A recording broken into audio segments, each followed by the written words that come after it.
চাঁদের দূরবর্তী অঞ্চল থেকে নমুনা সংগ্রহের জন্য চীন নতুন করে একটি চন্দ্রযান পাঠিয়েছে। ধারণা করা হচ্ছে নতুন এই অভিযানটি অন্য সব চন্দ্র অভিযানের তুলনায় আলাদা, এমনকি এ ধরনের অভিযান প্রথমও।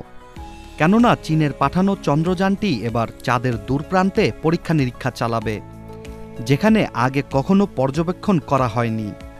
৩ মে শুক্রবার স্থানীয় সময় বিকেল ৫টা ২৭ মিনিটে ওয়েংচাং স্পেস লঞ্চ সেন্টার থেকে চ্যাংই ৬ প্রোব বহনকারী একটি চালকবিহীন রকেট চাঁদের উদ্দেশ্যে রওনা হয়। চীনের নতুন এই প্রোবটির নামকরণ করা হয়েছে চীনা পৌরাণিক কাহিনী চন্দ্রদেবীর নামের আদলে। প্রোবটি চাঁদের দক্ষিণ মেরু আইটকেন অঞ্চলে অবতরণ করবে।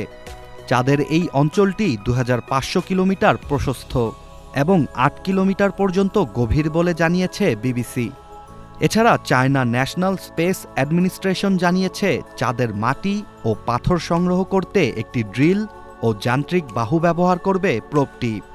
পৃথিবীর সঙ্গে যোগাযোগের জন্য এটি কুইকিয়াও 2 নামের একটি রিলে স্যাটেলাইট ব্যবহার করবে। অন্যদিকে নতুন এই চন্দ্র অভিযানটি এই দশকে চাঁদে চীনের পরিকল্পিত ৩টি মানুষবিহীন মিশনের প্রথম মিশন, যেখানে পরবর্তীতে চ্যাংই ৭ চাঁদের দক্ষিণ মেরুতে পানির সন্ধান করবে এবং চ্যাংই ৮ একটি পরিকল্পিত ঘাঁটি নির্মাণের প্রযুক্তিগত সম্ভাব্যতা যাচাইয়ের চেষ্টা করবে, যা আন্তর্জাতিক চন্দ্র গবেষণা কেন্দ্র নামে পরিচিত। এদিকে ৫৩ দিনের বর্তমান এই অভিযানের মূল লক্ষ্য অন্তত ২ কিলোগ্রাম চাঁদের নমুনা পৃথিবীতে নিয়ে আসা, যা নানা পরীক্ষা নিরীক্ষা করে পরবর্তীতে চাঁদে পরবর্তী অভিযানের জন্য সহায়ক হবে।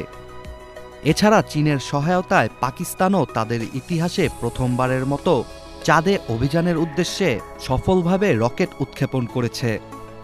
এর মধ্য দিয়ে পাকিস্তানও প্রবেশ করল আন্তর্জাতিক মহাকাশ প্রতিযোগিতায়। Ishtiaq Hossain, channel S, international desk.